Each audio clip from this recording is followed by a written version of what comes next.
بسم اللہ الرحمن الرحیم۔ السلام علیکم۔ ڈاکٹر منور حسین کا سلام قبول کیجئے۔ بھارتی دوست، پاکستانی دوست، بنگلہ دیش اور پوری دنیا سے دوستوں کو بھرپور سلام۔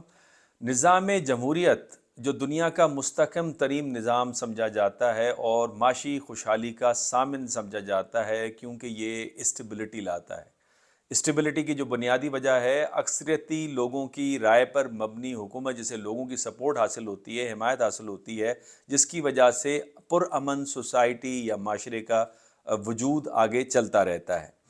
بھارت جو دنیا کے اندر بڑی جمہوریت کے نام سے مشہور ہے اور برصغیر کے اندر ایک تسلسل کے ساتھ جمہوری حکومتوں کا قیام اور ٹرانسفر آف پاور کے حوالے سے جانا پہچانا جاتا ہے، بھارت کے اندر سے اپوزیشن لیڈرز کے حوالے سے آوازیں سنائی دے رہی ہیں۔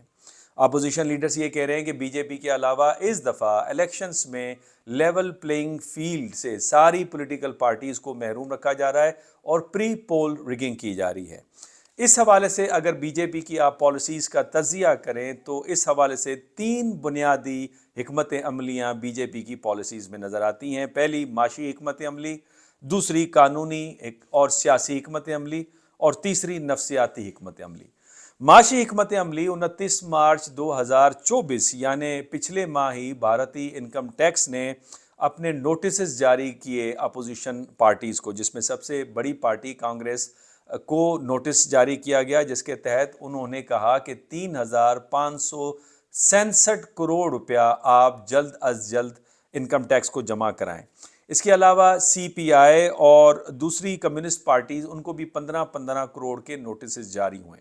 بات یہاں پہ ختم نہیں ہوتی، اس کے علاوہ کانگریس کو 210 کروڑ جرمانے کی مد میں ادا کرنے ہوں گے۔ اس کے علاوہ اپوزیشن کے رہنماؤں کو الگ الگ بھی نوٹسز جاری کیے گئے ہیں، جس میں 11 نوٹسز فقط کانگریس کی ٹاپ کی لیڈرشپ کو سرو کیے گئے ہیں 72 آورز کے اندر۔ کانگریس کے الیکشن جو فنڈز ہیں ان کو بھی اس میں سے بھی 50% حکومت نے اپنے قبضے میں لے لیے ہیں، اور کئی کانگریس کے جو اکاؤنٹس ہیں ان کو سیز کر دیا گیا ہے۔ کانگریس اسے ٹیکس ٹیررزم کا نام دے رہی ہے، اور راہل گاندھی اسے میچ فکسنگ الیکشن کا الزام اس پر عائد کر رہے ہیں۔ اسکائی نیوز کے مطابق میجورٹی بھارتیوں کی ان کا تاثر اب یہ بن رہا ہے کہ بھارت کی جمہوریت کو بچانے کا وقت آ گیا ہے، اور جمہوریت کو بچایا فقط ووٹ کاسٹ کر کے ہی کیا جا سکتا ہے۔ یہ سب کچھ حزب اختلاف کی جماعتوں کو معاشی طور پہ کمزور بنایا جا رہا ہے، تاکہ معاشی طور پہ ان کی اتنی پسلی نہ رہے کہ وہ بی جے پی کا مقابلہ کر سکیں، چونکہ 19 اپریل کو الیکشنز ہونے ہیں کئی مراحل کے اندر، اور غالباً 4 جون کے اندر ان کے نتائج کا اعلان کیا جائے گا۔ اور یہ جو بنیادی اس کی وجہ بتائی جا رہی ہے بھارتی میڈیا کے مطابق یا اپوزیشن اور تجزیہ کاروں کے مطابق، کہ مودی کے اوپر جو الزامات ہیں 13,000 کروڑ کی فائنینشل امبیزلمنٹ کا، جو کہ ثابت ہو چکی ہے، جسے الیکٹورل بانڈ اسکینڈل کہا جا رہا ہے، اس سے توجہ ہٹانے کے لیے اس طرح کے ہتھ کنڈے استعمال کیے جا رہے ہیں۔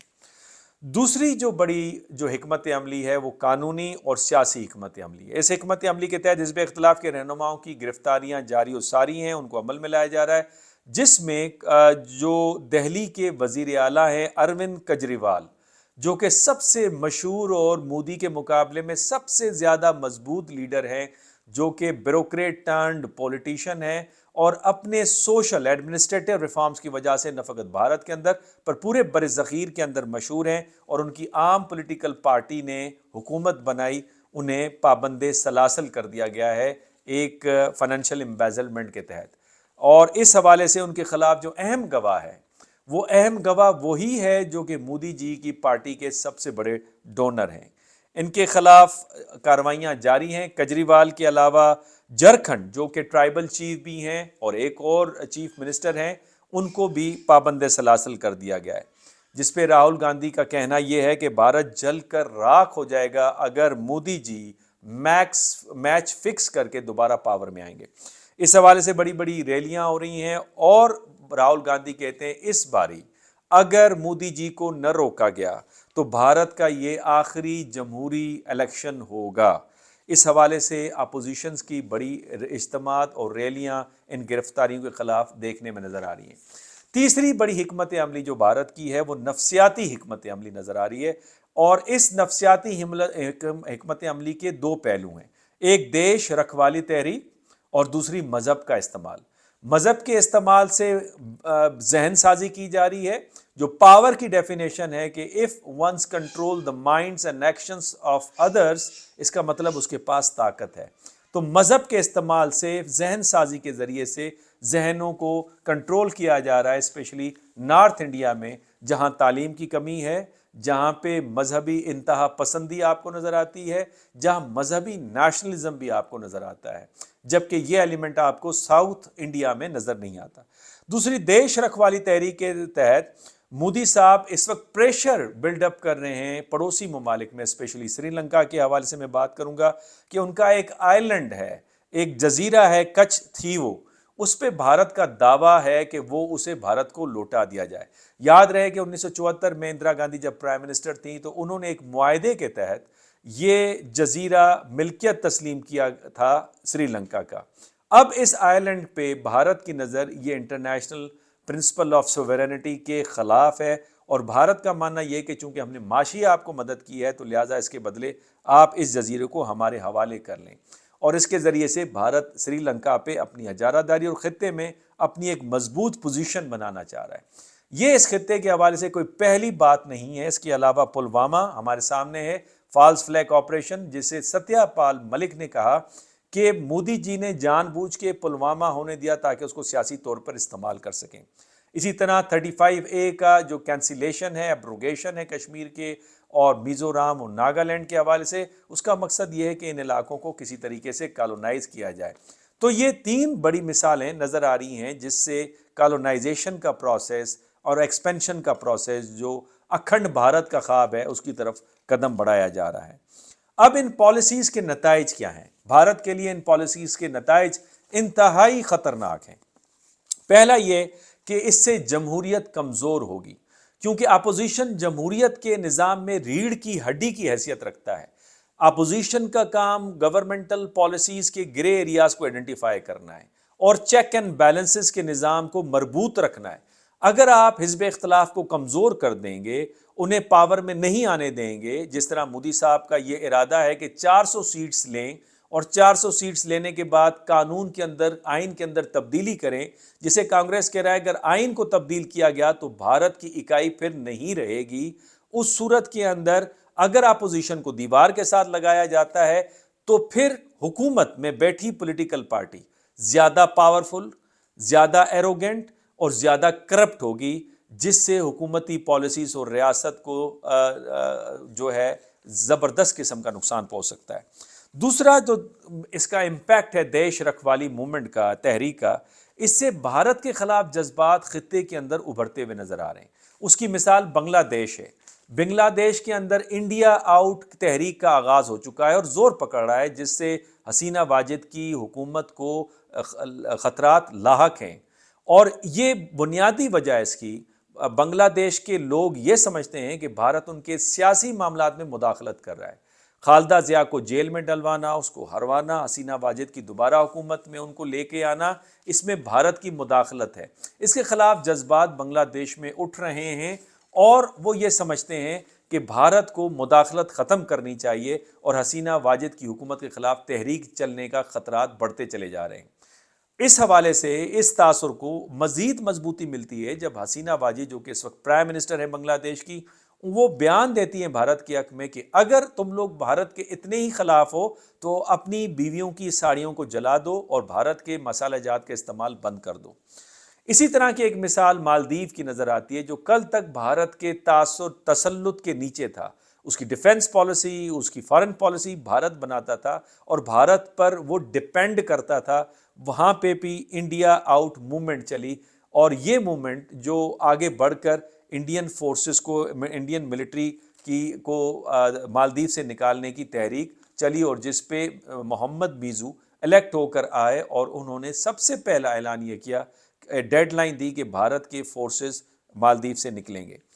تیسرا بڑا اس کا نقصان بھارت کا تاثر ہے، چونکہ بھارت دنیا کے اندر ایک سیکولر ریاست، اپنے آئین کے مطابق ایک بڑی جمہوریت اور نارم بیس انٹرنیشنل آرڈر کی پروموشن کی بات کرتا ہے، وہی بھارت کو ناقابل تلافی اس حوالے سے، تاثر کے حوالے سے پہنچ رہا ہے۔ اور بھارت ایک اتھارٹیرین کلٹ اڈاپٹ کرتا جا رہا ہے۔ جب آپ بیرونی دنیا میں اتھارٹیرین کلٹ کو پروموٹ کریں گے، پڑوسی ممالک کے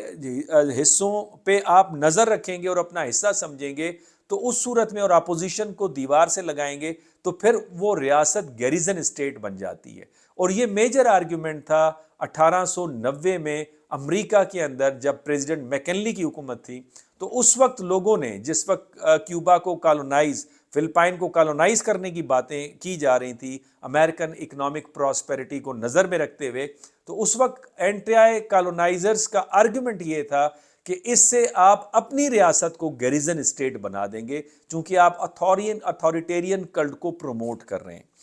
چوتھا اس کا جو بڑا نقصان ہے وہ بھارتی معاشرے کے اوپر ہے، جو شکست و ریغ کا جس کا پروسیس شروع ہو چکا ہے۔ پہلے ہی جو مودی حکومت کی جو مذہب کے حوالے سے پالیسیز اور پھر دوسرے مذاہب کو جو ٹارگیٹ کیا گیا، اس کے علاوہ پنجاب میں جو پالیسیز اڈاپٹ کی گئیں، کشمیر اور دوسری سیون سسٹرز کے حوالے سے جو پالیسی رکھی گئی، دلتس کے خلاف جو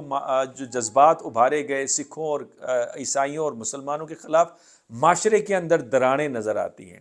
وہ دراڑیں اب اپوزیشن کو دیوار سے لگانے سے، جو کہ ان لوگوں کی آواز کا ایک ذریعہ بن سکتے ہیں اور ان کی کیتھارسس جو ہے اس سے وہ نکل سکتی ہیں، وہ سیٹل ڈاؤن ہو سکتی ہیں، اس اپوزیشن کو دیوار سے لگانے سے ان دراڑوں کے اندر شکست اور ریخت کا عمل تیز ہو جائے گا اور فاصلے بڑھتے چلے جائیں گے، جس سے بھارت کی اکائی کو لاحق خطرے بڑھتے چلے جائیں گے اور بھارت کی اکائی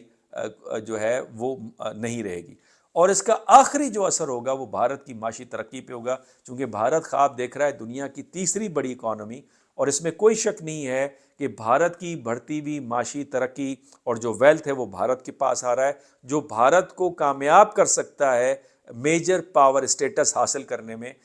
جو کہ جس کے دو بڑے ایلیمنٹ ہیں کینتھ واٹس کے مطابق، جان میرشائمر کے مطابق، کہ ایک روبسٹ نمبر آف پاپولیشن ہو اور دوسرا ویلتھ ہو۔ ویلتھ بھارت کے پاس نہیں تھی، 1 ارب 40 کروڑ کی آبادی موجود ہے، لیکن اب ویلتھ جمع کرنا شروع کر رہا ہے بھارت، جس میں $600 بلین کے اس کے پاس ریزروز ہیں۔ دنیا وہاں پہ انویسٹمنٹ کرنا چاہتی ہے، ٹیکنالوجی بھارت کے اندر آ رہی ہے، لیکن یہ اسی صورت میں کنٹینیو رہ سکتی ہے جب بھارت کے اندر اسٹیبلٹی ہو۔ اس طرح کی پالیسیز کی وجہ سے اپوزیشنز اور ایتھنک اینڈ ریلیجس گروپس کے اندر ناچاکی کے باعث انسٹیبلٹی آئے گی اور بھارت کے معاشی ترقی کا خواب ادھورا رہ جائے گا۔ آپ کے کمنٹس کا انتظار رہے گا۔ اجازت دیجیے، اللہ حافظ۔